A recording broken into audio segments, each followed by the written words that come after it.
All right, everyone. Good afternoon, and welcome to our May in the Boardroom, where today we are going to talk about roles and responsibilities and the relationship between county constitutional officers and department heads.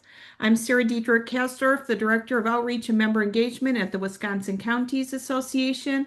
I am going to make a few quick announcements for you before I turn it over to our two speakers for this afternoon's program.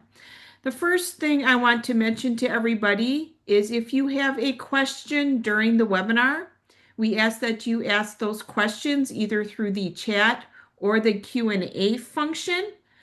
In order to access those, the chat should be, or in the Q&A should be buttons that are on the bottom of your Zoom screen. The other thing I'm going to mention as well is that this webinar is being recorded, and the recording, along with the PowerPoint slide deck, will be posted on the WCA website, hopefully by the end of the day today. So again, if you have questions, please use the chat or the Q&A function. We will be monitoring that throughout the webinar. Otherwise, at this point, I'd like to welcome our two presenters from today, or for today's session. First, we have Andy Phillips. I think everybody knows Andy. Andy is a regular on our In the Boardroom series since its full title is actually named after Andy. And we also have joining Andy today because he needs some backup. We have Stacy Hoffman, who is the Register of Deeds in Jefferson County. Stacy, I don't believe this is your first time joining us for In the Boardroom either. So you are a veteran at this point as well. I don't think you have as many under your belt as Andy does, but we are glad that you are able to join us today, Stacy, and I believe joining us while you're on vacation. So thank you for making that effort to be with us today. At this point, Andy, I assume you're going to kick it off, so I'll turn it over to you. I will, Sarah. Thank you very much, and good afternoon, everybody. Stacy, thank you so much for joining me in this conversation. I think everybody's aware that I am privileged to serve as outside general counsel to the Counties Association, and in addition, I represent many, many counties all across the state. But what I do is not nearly as important as what Stacy does. She serves as a constitutional officer. And so when we have a discussion about the role of constitutional officers, I love having Stacy in that discussion because not only is she the Jefferson County Register of Deeds, she also sits on the WCA's board of directors, and she's been around a while to understand how the different relationships unfold, some of the pitfalls and problems that we see in counties where we have some issues relating to the different relationships that exist. And then she also, this is great, she knows how to make things work. So thank you very much, Stacy, for being a part of this production today. And is there anything that you wanted to share before we begin on the slides? Nope, I just want to thank you for letting me participate. And I'm glad you didn't say when you said I've been around long for a long time that how old I am. So thank you for You're, that. you're 36, Stacy. Everybody knows that. You let the cat out of the bag, so it's all good. All right. I want to start with a discussion about roles and responsibilities in county government. But before I get there, let me just say this. I should have said this at the beginning. In March, we had a discussion in our In the Boardroom series about removing elected officials from office. And in that discussion, I said very clearly that we hope that we never have to get to the point of removing an elected official from office. Well, one of the ways that we can be sure that we never get to that point is having a solid understanding of roles and responsibilities within county government. That includes the roles and responsibilities of what we call constitutional officers. And so we view this discussion as a foundational discussion, setting the stage for an opportunity to achieve a lot of different things, whether it be county board, county administration, or constitutional officer, achieve a whole lot of things in the interest of serving our citizens. Now, I will say, and hopefully Stacy agrees with me, that from the viewpoint of the citizens, from the people that we serve, the most important thing in their mind is not whose job is it? It's not how are we going to pay for this? It's not who has what power and authority. It's how can I make sure that I get the services that I deserve and I'm entitled to in the most efficient way possible. Would you agree, Stacy? I fully agree. And it doesn't matter if you're an elected official or an appointed person. That's what we're all here for, is right to serve the public. So And so let's keep that in mind and paramount in our own minds that we are all here to serve the public. So how is it that we can figure out a relationship that works in service to the public? So I want to start with a discussion, just a very general discussion about roles and responsibilities in county government. Now, there's an entire discussion in the boardroom, in various webinar settings, in-person settings related to roles and responsibilities in county government focused on county board, focused on county administration.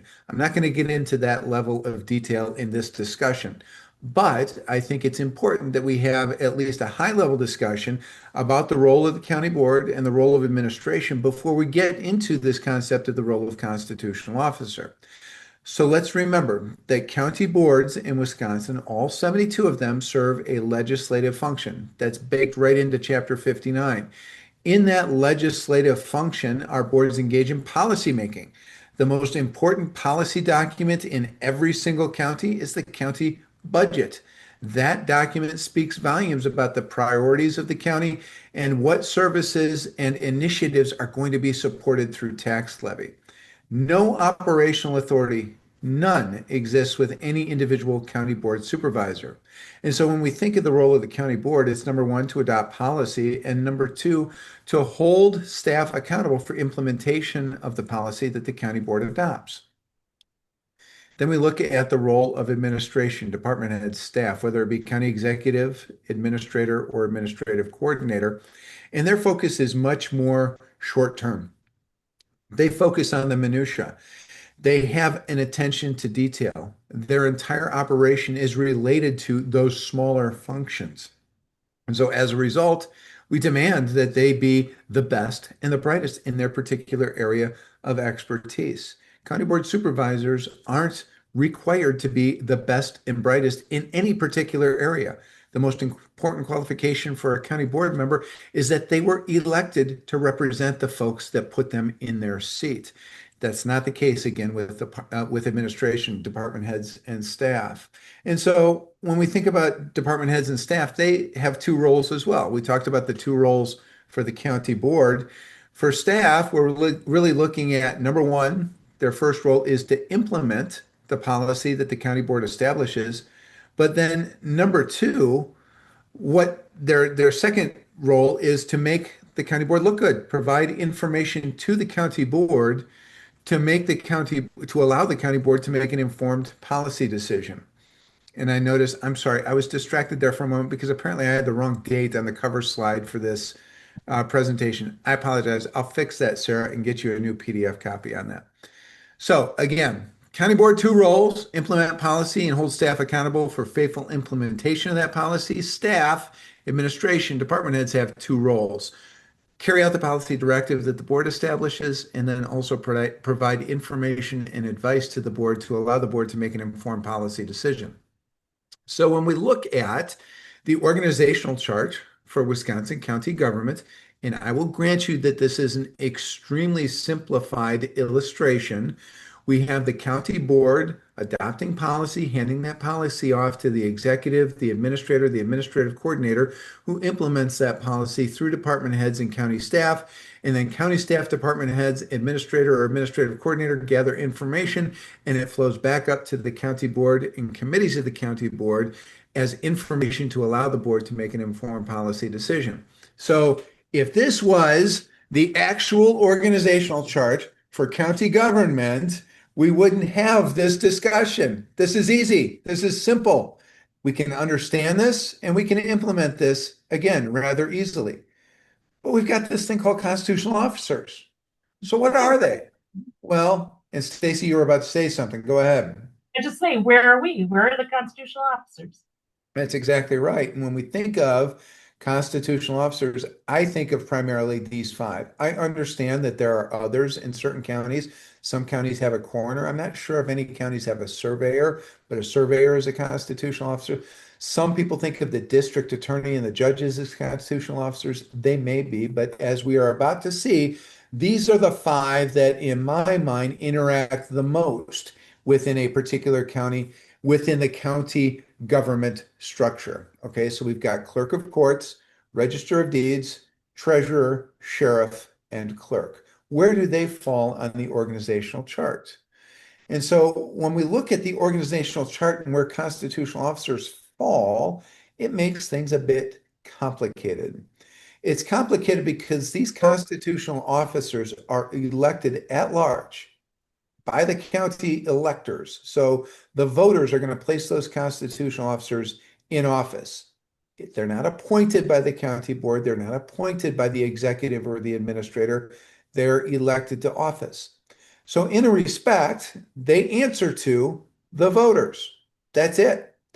But I will tell you too, that if those constitutional officers just had to do their statutory responsibilities and nothing more, they would all be very happy. If you told Stacy, hey, you know what, 59.43 deals with register of deeds, all you have to do is the duties contained within that statute, then you can go home, she'd be done by noon every day. She would say, whew, what a relief, this is great. Instead, we have constitutional officers that also serve as department heads within our counties. In their office, they are responsible for personnel administration. They're responsible for budget compliance. They're responsible for financial procedure. They interact with other departments and offices throughout the county. They coordinate. They do a lot of things beyond just what is required in statute. So in many respects, the expectation is that the constitutional officer is going to serve as another department head within county government.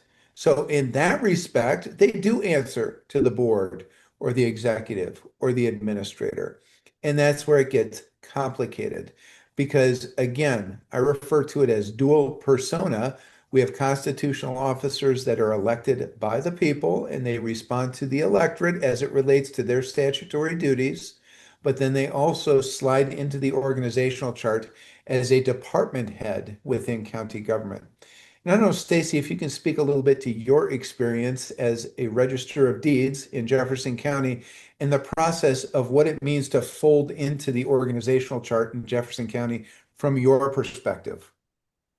From my personal perspective, I truly Yes. believe I fall into a department head role. However, I also have the role of being able to maybe speak up a few times where maybe a department head feels like they might not be able to. Since the county administrator or executive are not truly our bosses, we do have the ability to speak up when we see something that we feel is maybe not quite what everybody else wants it to be. And we don't have the fear of any retaliation of possibly being fired or not getting a raise the next time, something like that. So it is kind of a cool role because we can speak our mind a little bit. However, I still believe that I'm a department head. I follow the rules.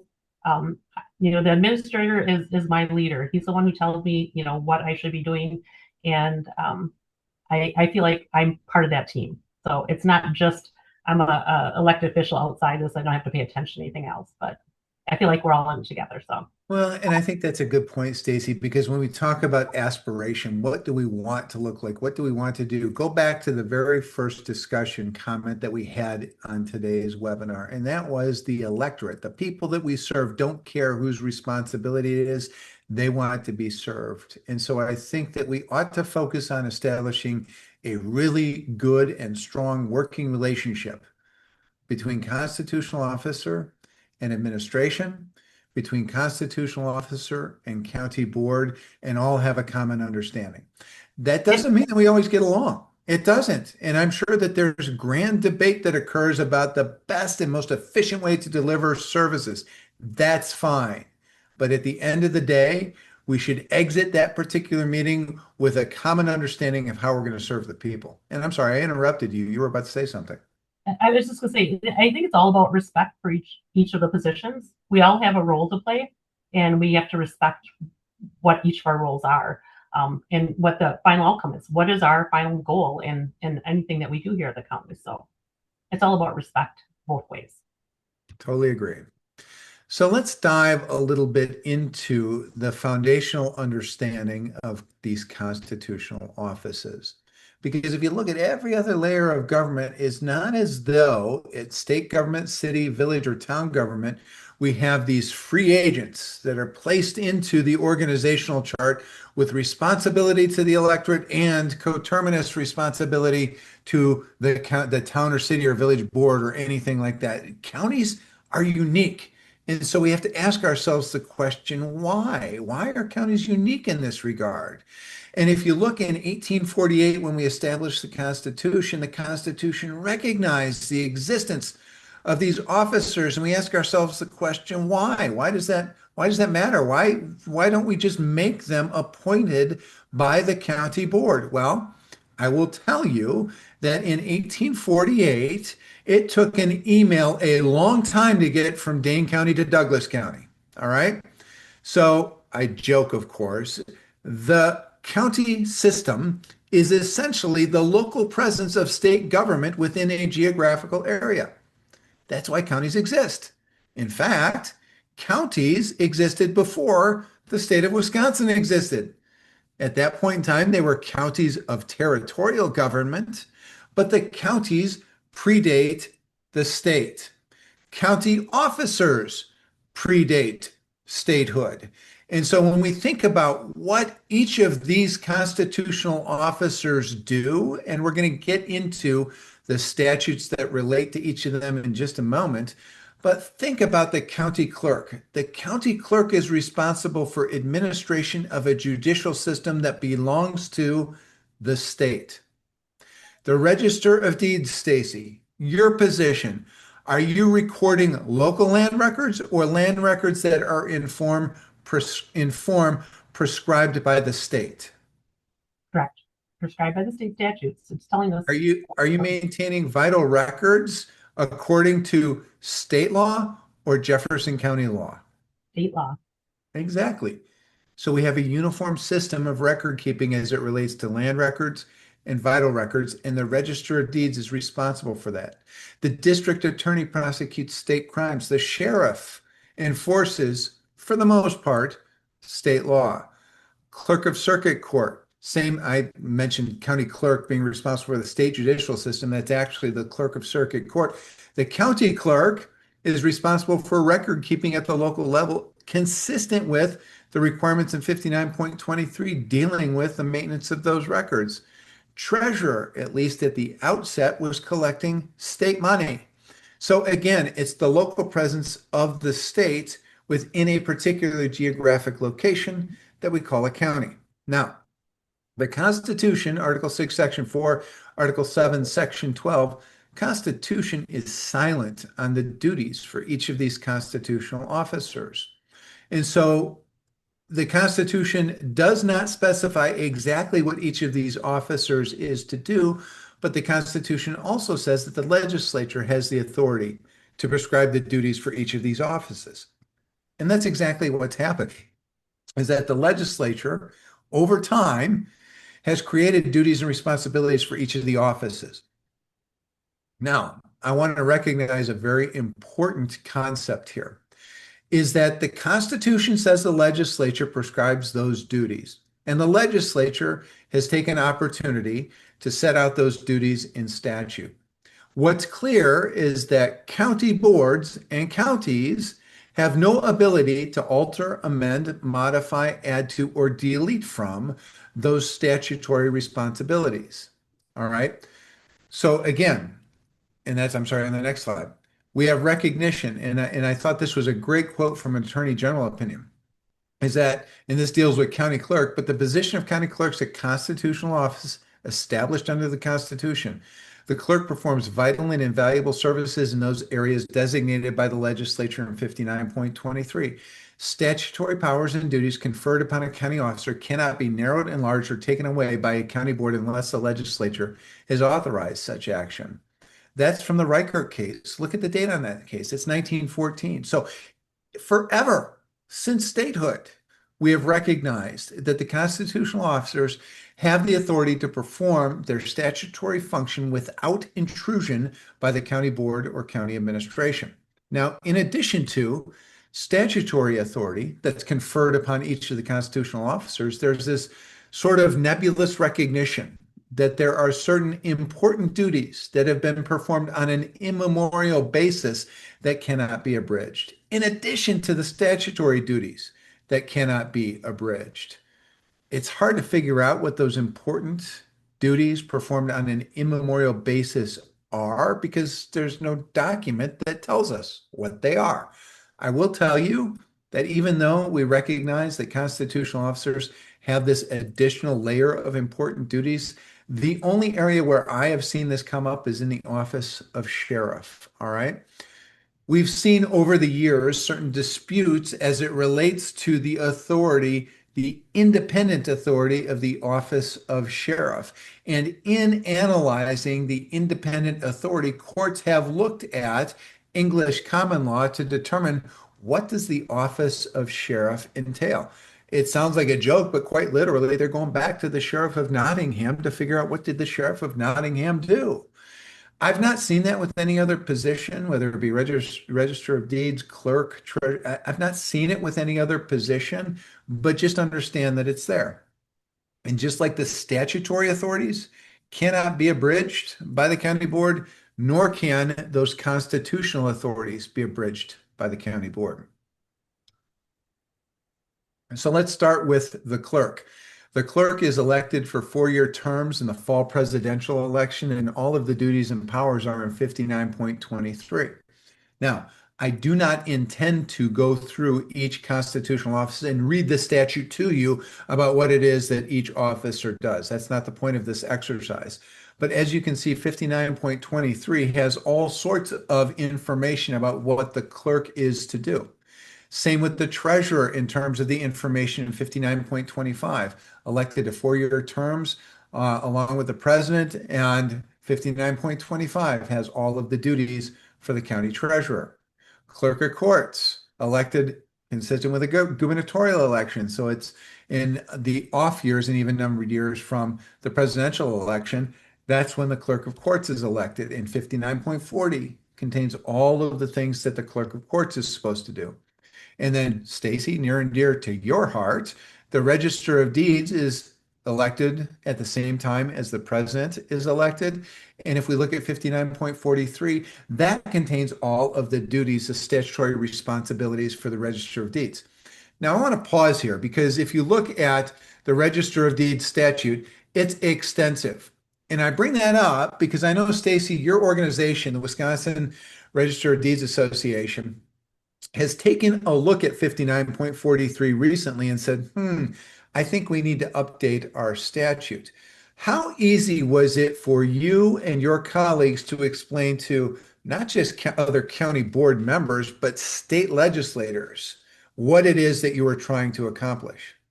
It actually took 2 sessions for us to get this through, because we do a lot of things that people just don't even realize, and a lot of documents come through our office. We are like the base of all the county. We're the history of the land and its people. And so every record that we keep, we have to keep for forever. We're one of the only departments that have to do that.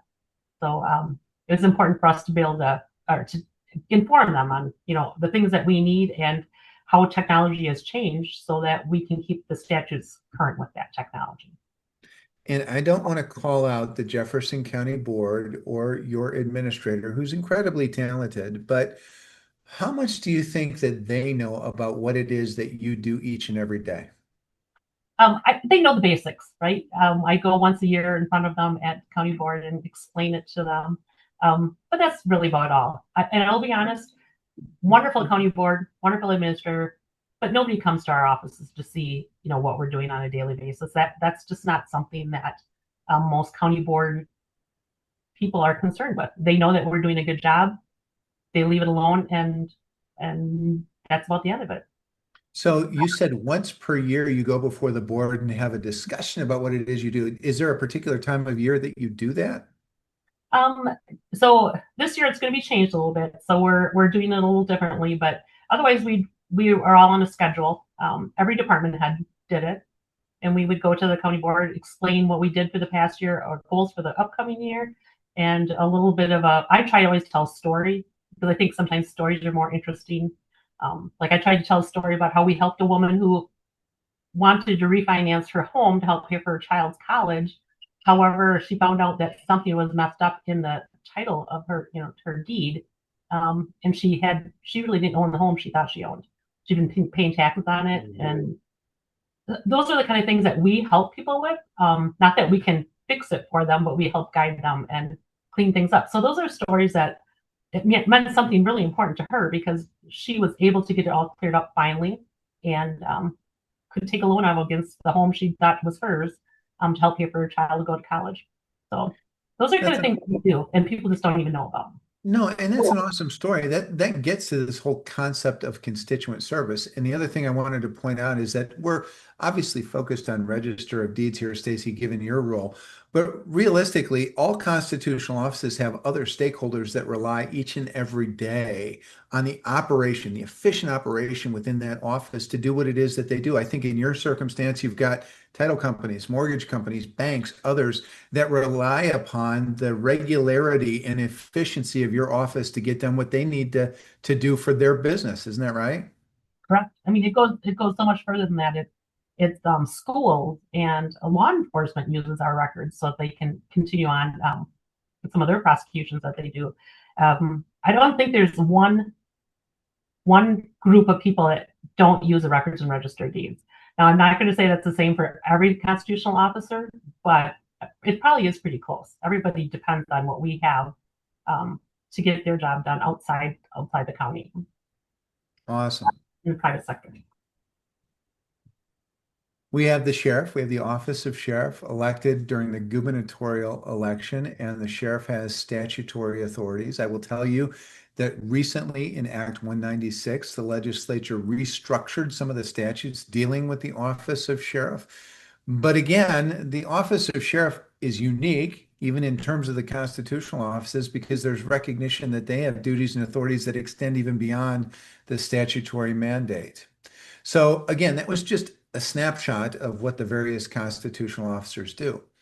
Now, I notice, Stacy, there's a question that was asked in Q&A, and I'm going to tell Patrick right now, number one, thank you for attending, Patrick, because I know you're going to ask the tough questions, and you did indeed ask a tough question.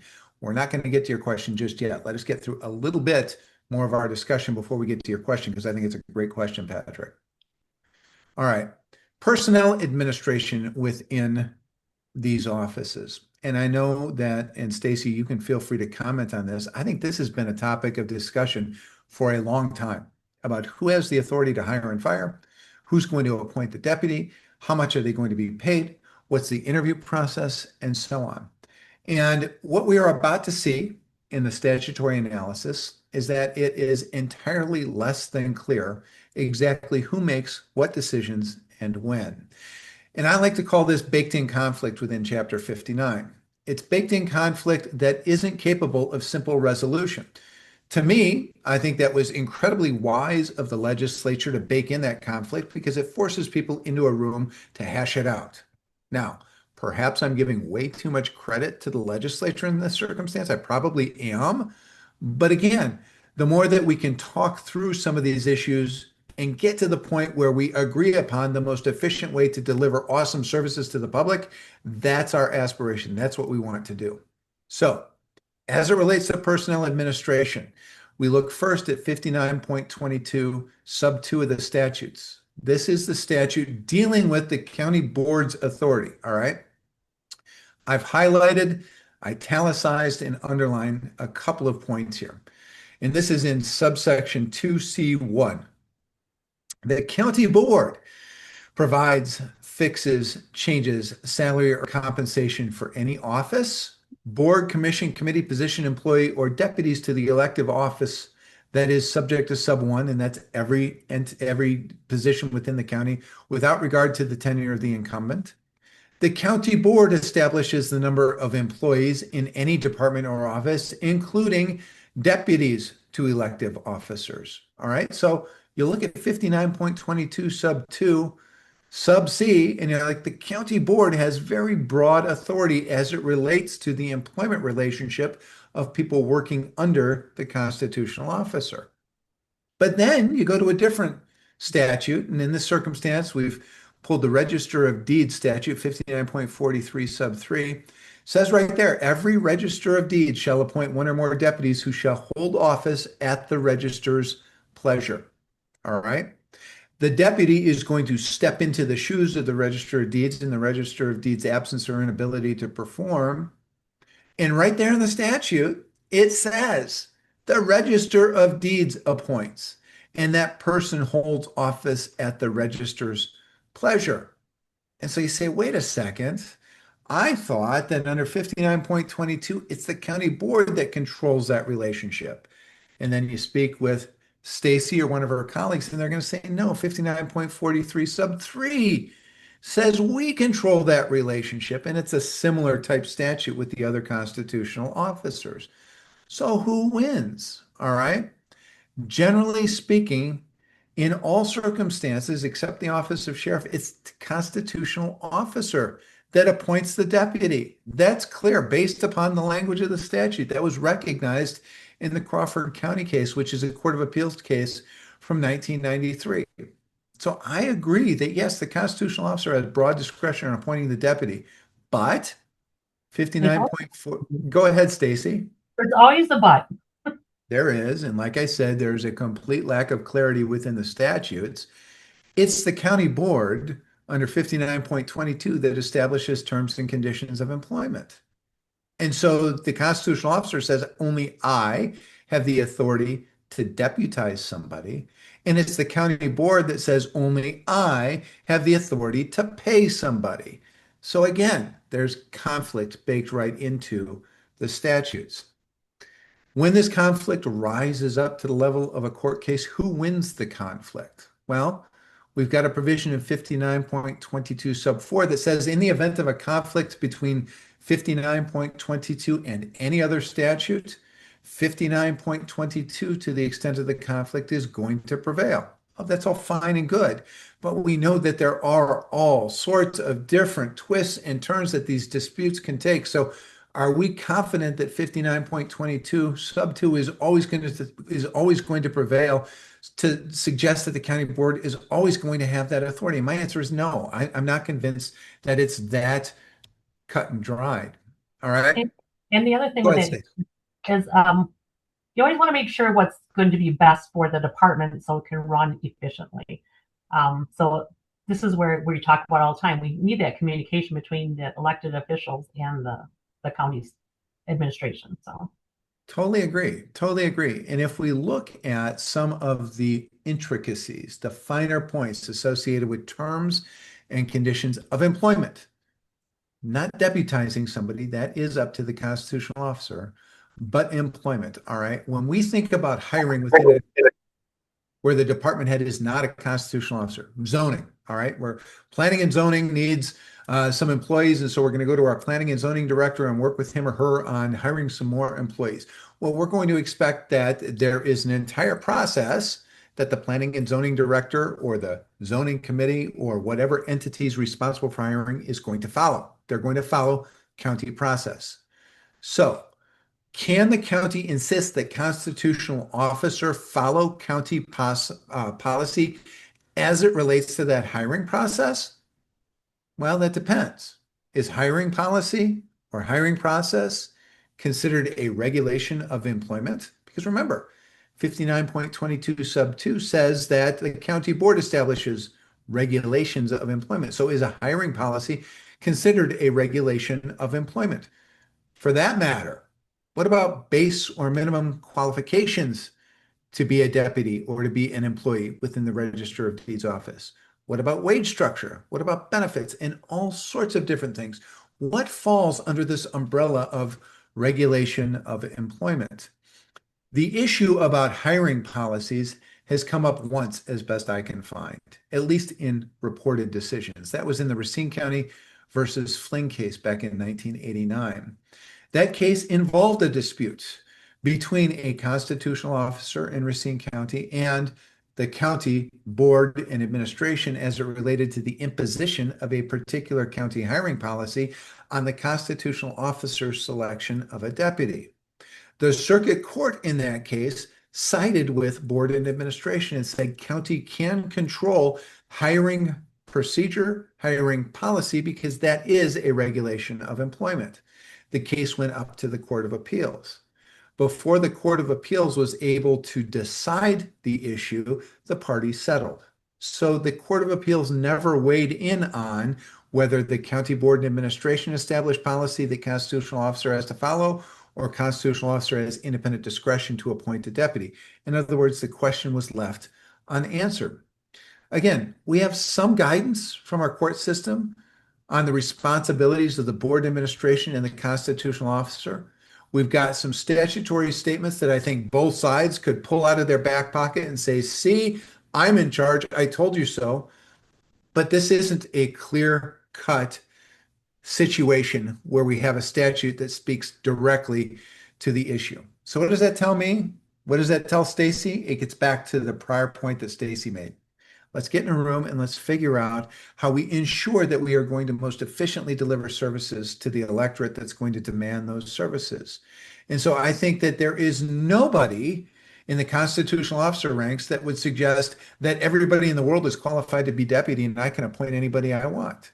Likewise, I don't think that there's any county board or administration in the state that is going to say constitutional officers should have no say in who gets to work for him or her in their office.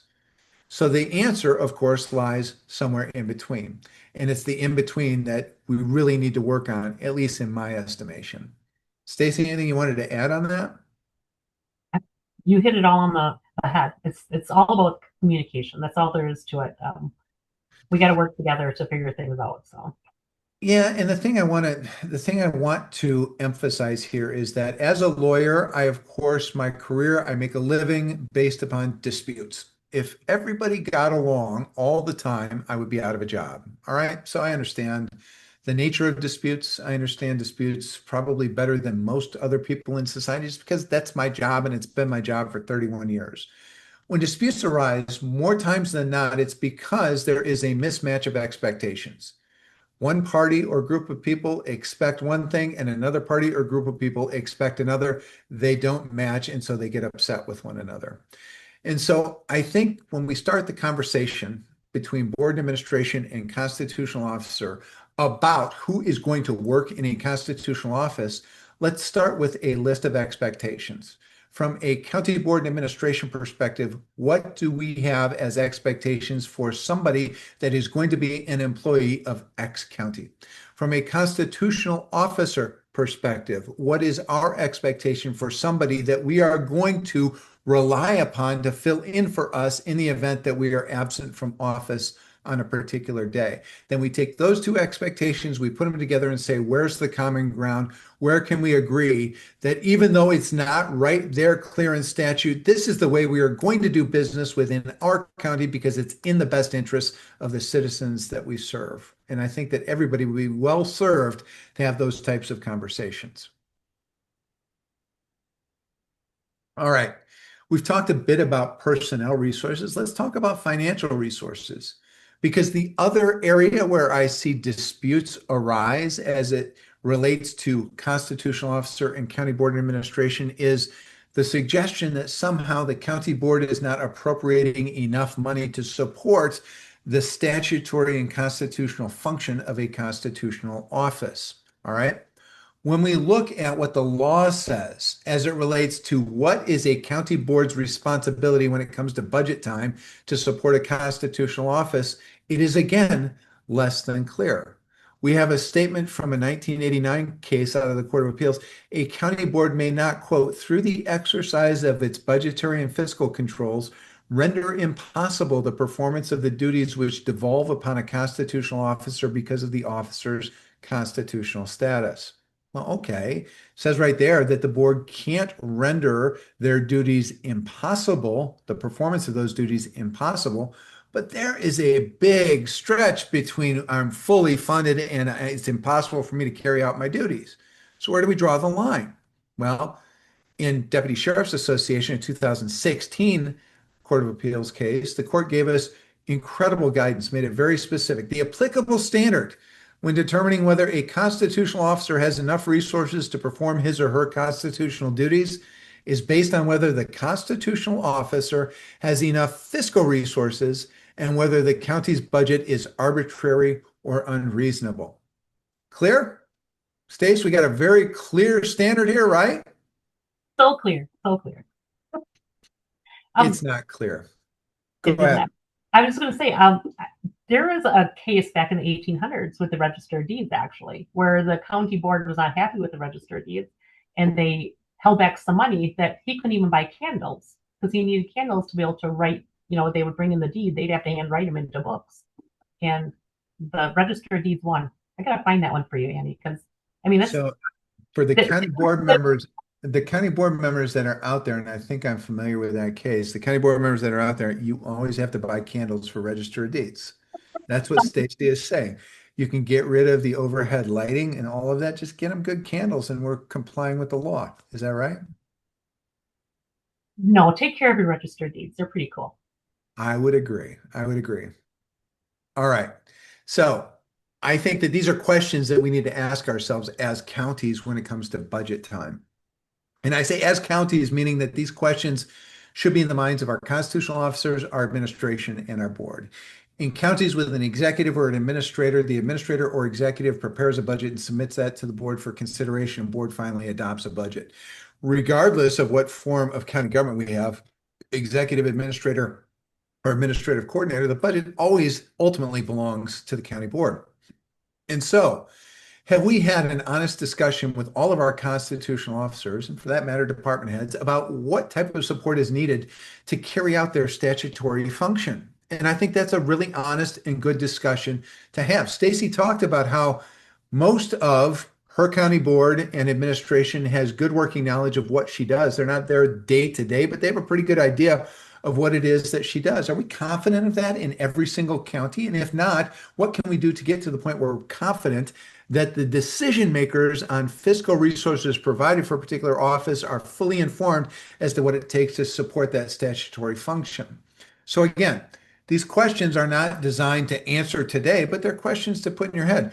Are there limitations on who can perform which functions? Stacy, you know as well as I do that when we're dealing with state vital records, we can't just have Joe Blow off the street come in and handle those state vital records, right?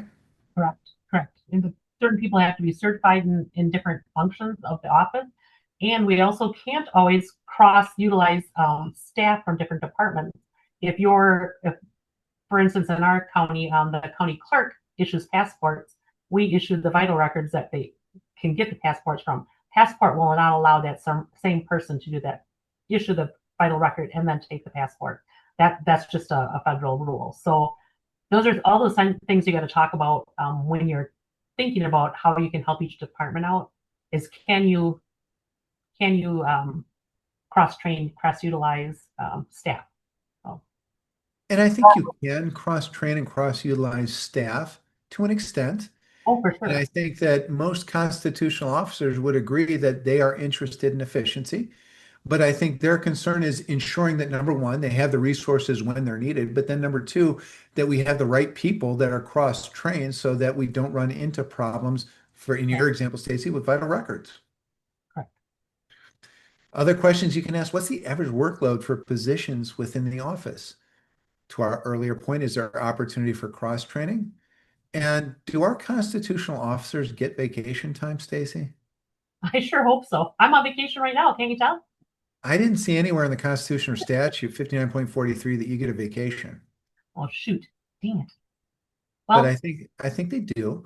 And I think again, this gets back to the question of where do constitutional officers fall in the county organizational chart? Our department heads get vacation time, PTO. So we ought to work with our constitutional officers to make sure that they get a break from the day-to-day workload so that they can refresh and come back to work, eager to serve the residents within our county. So again, those are just some of the questions to ask. And so what does all of this mean? And before I get to those points, I think when we ask, what does all of this mean? It gets to questions like Patrick and Sue have asked. And so I'm just going to stop for a minute and respond to these questions. And Patrick raised a great point.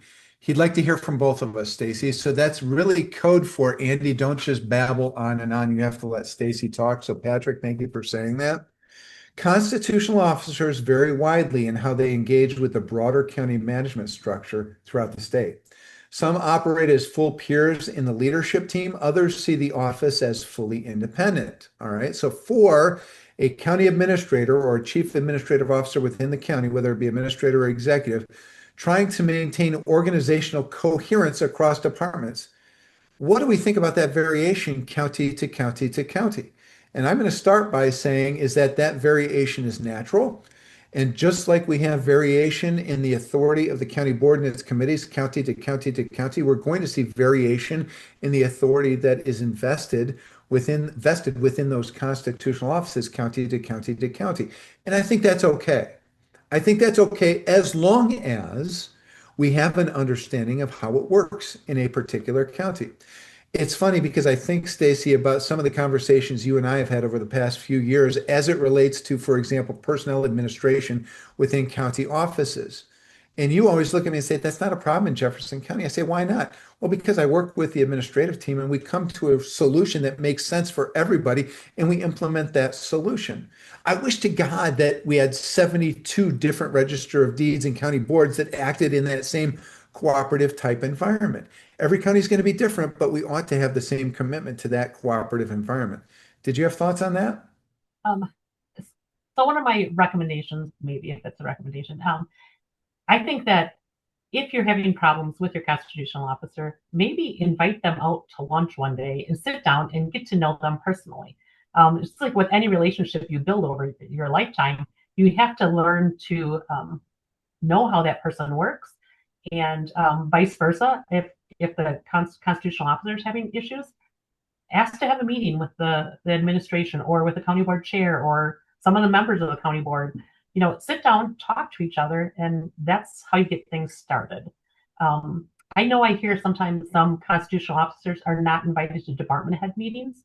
So some counties will have a department head meeting. Constitutional officers aren't part of that. Make them part of that. They are doing all the same things that every department head is doing, and actually more, because we have all kinds of different things that we have to be doing besides that. So invite them, include them in things that when you're making decisions. So that's just my recommendation. And the second question that Patrick asks, and I think this dovetails into what you just discussed, Stacy, is that from the constitutional officer's perspective, so registered deeds in Jefferson County, what makes a difference between a productive working relationship with an administrator and one that's not productive? Relationship building for sure. I know we have a new administrator in our county. I had a great relationship with my previous one, and I have a good one with this one too. I'm not saying that's not good, so I don't want to sound that way. But we just have to learn. We have to learn how each other runs and how each other works, and that's something that we have to actually concentrate on making happen. It's not just going to be like, oh, I don't want to listen to what he has to say. He doesn't want to listen to what I have to say. We have to physically make it work. We have to talk through each other. That's how it has to work. You have to reach out and make it work. If you have a problem, nobody should feel offended if a department head or a constitutional officer comes to you and has a question or is not happy with something, and vice versa. The administration should be able to come to us. We're all in this together. I don't know how many times I can say that, Andy, but you got to work together. So you can't say it enough that we have to work together. I'm gonna, all right. So I'm gonna offer up some advice. Take it or leave it. It is what it is. All right. In resolving disputes, and again, I've been doing this for 31 years, and so I've had all different ways of resolving disputes. And if it gets to litigation, that's a really ugly, inefficient way to resolve a dispute, but that's ultimately where a lot of disputes get to. The only ones who are happy with litigation are the lawyers, are the ones getting paid. So if we're going to try to resolve disputes without that extreme litigation, what we want to do is, I think in my mind, first identify areas of agreement. Let's sit down and let's have a discussion about the authority of the Register of Deeds under 59.43. Let's have a discussion about appointment of deputies and hiring employees within the county. Let's figure out all of the areas where we agree this is what the lay of the land is. Now, let's make a list of the areas where we don't agree. And if we put it in black and white and write it down, I'm hoping, and this has happened in many circumstances in which I've been involved, the areas of disagreement are a lot smaller than the areas of agreement.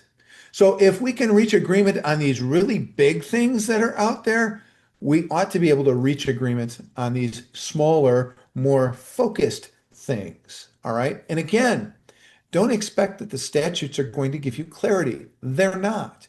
Don't expect that the court cases or the attorney general opinions are going to give you clarity. In many circumstances, they do not. And so, in the absence of a clear statutory winner and loser, where is it that we can find compromise and implement that compromise in the best interest of not only the parties to that particular disagreement, but the public at large? That's what we ought to focus on. Again, that's my 2 cents for what it's worth. We have a question from Jeff here.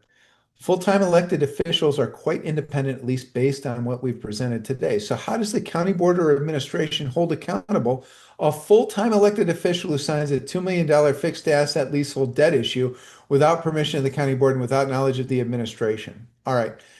Jeff, you're getting the issues that go beyond this question of constitutional office and get into the authority of constitutional officer to bind the county on a commitment. And I've got some real concerns if we think a constitutional officer has the authority to bind the county to a $2 million commitment.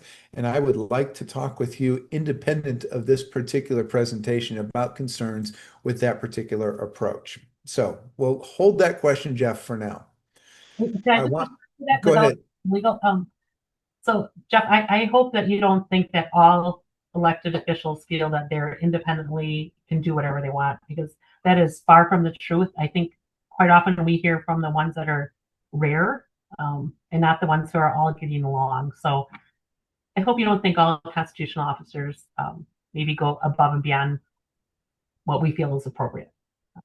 Very well said, Stacy. I would say that, and I have had opportunities to interact with the Register of Deeds Association, Clerks Association, Treasurers Association, all sorts of people who really, really want to get along with boards and administration and want to serve the public. They have a desire to do this to serve the public, and they've made it their career. So I think by and large, the situation that Jeff explained is the extreme anomaly. It's not the everyday. For the most part, overwhelming majority of constitutional officers want to work with county boards and administration. We just have to figure out the appropriate vehicle to get us there. And as we're talking about the relationship between constitutional officer and county board and administration, the question arises, what happens if we just don't have the ability to get along? Sue asks the question, what happens if a county board is very unhappy with the choice of a constitutional officer's deputy? It's a great question. What is the recourse in that circumstance? Now, we can go back to the March presentation and have a discussion about recourse against the constitutional officer, but what about the deputy that is sitting there? What do we do? And I think that's a very difficult situation that we have to deal with. It's difficult because we have somebody who was brought on to be a deputy, and it's through no fault of their own that we have a county board and administration that's unhappy with that particular deputy. For whatever reason, constitutional officer did not follow the hiring policy or process that the county has established, and so people are upset about that. So what do we do about that? I simply do not have a magic wand to say, here's the answer on what you do. I think it's going to involve a lot of discussion with the constitutional officer. There are certain things that the county board can do as it relates to control over personnel policy within that constitutional officer. There are things that the county board can do as it relates to financial resources dedicated to that constitutional officer. But I never want to get to the position where one side or the other is taking unilateral action in order to position themselves better for a dispute with the other side. That means we've already lost. So we need to have a discussion about that. What are your thoughts, Stacy? So when I first read that question, my first thought was, well, the county board sets policy. They don't manage the day-to-day operations of the department. So I don't know why they would be unhappy with the deputy choice, or the choice that they chose. So there's probably more to the story than I know. So that was my first thought, is like, well, the county board does not manage day-to-day operations.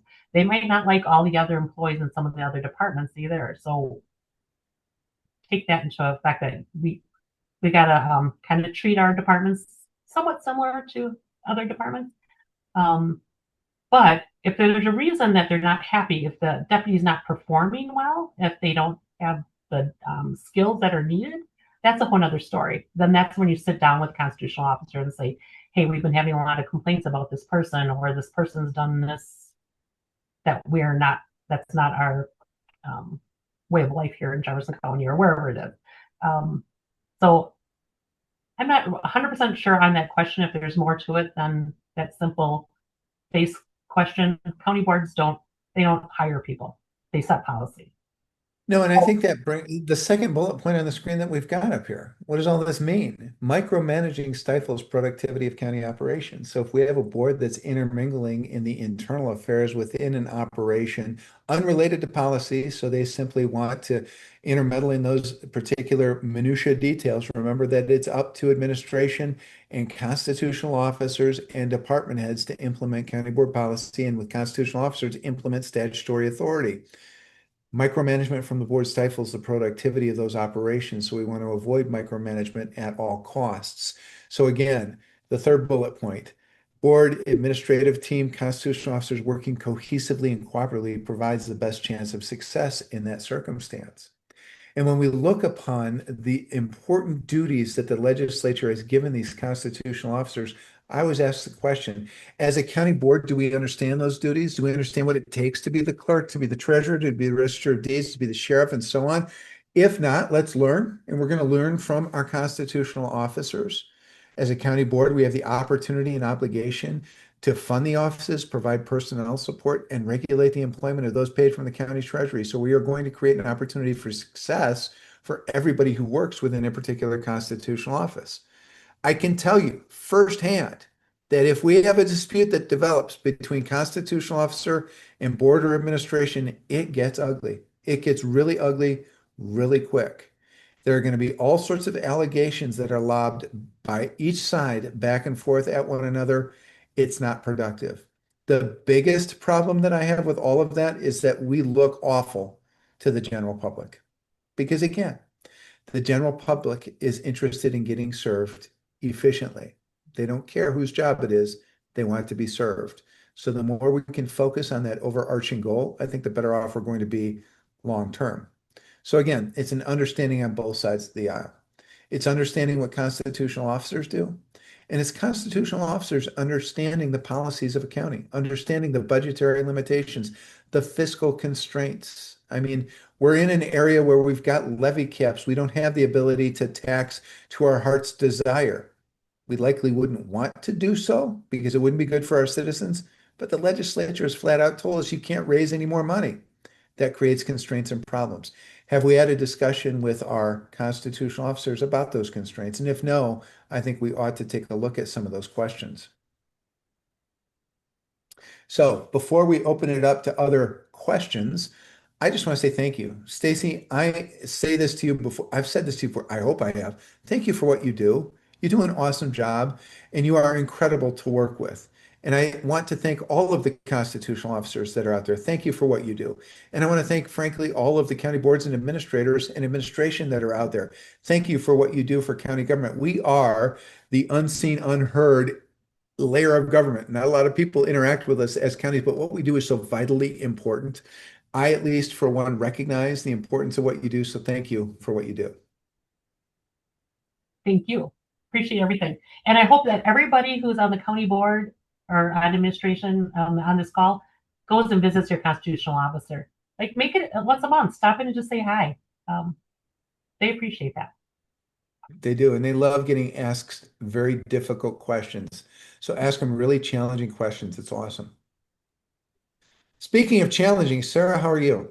I am good, Andy. I thought this was a great presentation. I learned a few things today. I hope everybody who joined us did as well. We do have a minute or two for questions. So for those of you that are still on the line, if you have questions, please type those questions into the chat or the Q&R feature. While we're waiting for some of these additional questions to pop in, just want to remind everybody that our next in the boardroom will be held on June 24th, where the team from Attolles Law will provide legal and practical insight into revenue bonds and their utilization. That sounds exciting, Andy. Oh, you know what? That's going to keep people up at night, excited about getting to that June in the boardroom. They're going to say, you know, one topic that I don't know enough about is revenue bonds. Please, please tell me more. kidding aside, this is an issue that's come up in the recent past couple of years about what does it mean to issue these revenue bonds? What are revenue bonds? How is that different than the bonds that we issue to support building a new courthouse, for example? So I think it's a topic that is well worth exploring to talk about the ins and outs of not only what they are, but how to issue them and what that means. And so I think it's going to be a good discussion in June. Andy, I laugh because we actually, as part of the county officials workshops, Carl Green from Extension and I were having a side conversation with somebody about revenue bonds after the budgeting presentation. So I think your timing is great Perfect. to discuss revenue bonds. It's on everybody's minds right now, so I think that's perfect. Andy, I'm not seeing any questions that have popped in. So Andy, Stacy, thank you guys so much for your time today. Thank everyone who joined us, and we will see everybody back here on June 24th. Have a great day, everyone. Thank Bye. you, everybody.